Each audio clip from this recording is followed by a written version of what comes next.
Okay, so yesterday what I did was went through part one of this making an app like Twitter using Swift and Parse from Brian Advent. Got part two of the tutorial up right now. But yesterday was pretty much just setting up the UI, navigation controller, the table view controllers, the text view controllers, and linking up some of the buttons to go back and forth with the UI. And this done button, again, as mentioned last time, is hooked up to Parse, so that'll store things in Parse. So this time, what I'd like to do, not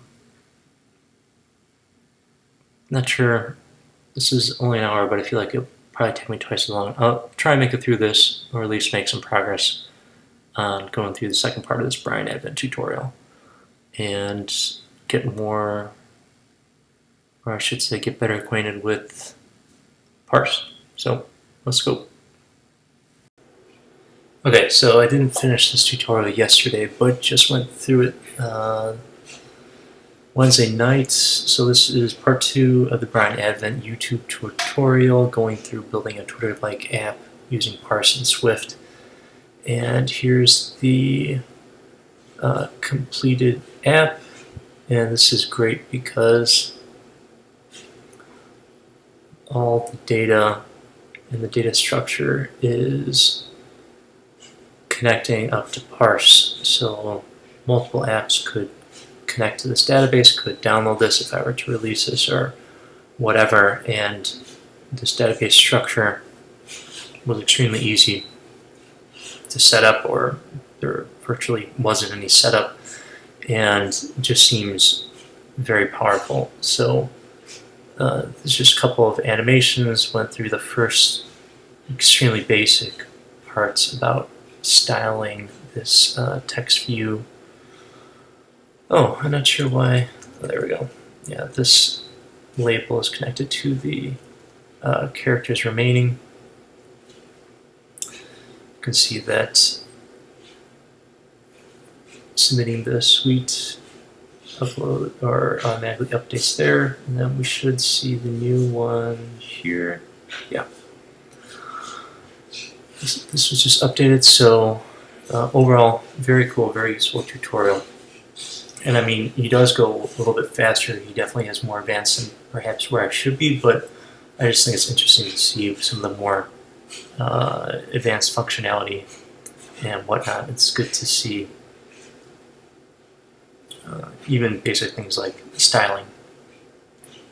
Get my first taste of that. So I like this guy.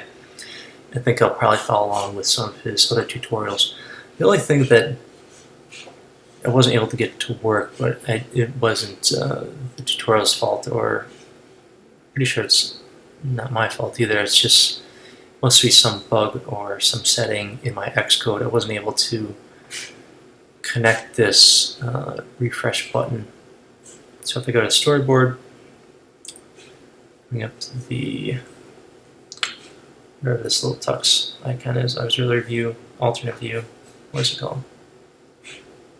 Assistant editor, and then try to connect this button to just control, oops, not that,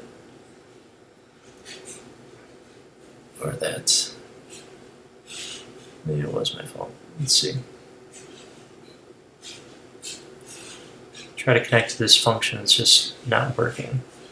I'm not sure why. Try to connect here, try to go through other methods, but it's definitely not working how it's shown in the tutorial. So I'm not sure if that's setting my Xcode or just what's going on there. But that's a little bit annoying, but that's fine. That's one item. Other things I noticed is, since my only other experience really is Meteor, this just makes a lot more sense. Again, I stated a couple of weeks ago that I'm not a fan of it, or after trying to deal with it for, I don't know, several months, not a fan of NoSQL. So the Parse database seems much closer to what I'm used to. Makes sense to me. Makes, I don't know, just interacting with it seems easier than what I was used to or what I was trying to deal with in Meteor's NoSQL database in the mini Mongo setup that they have.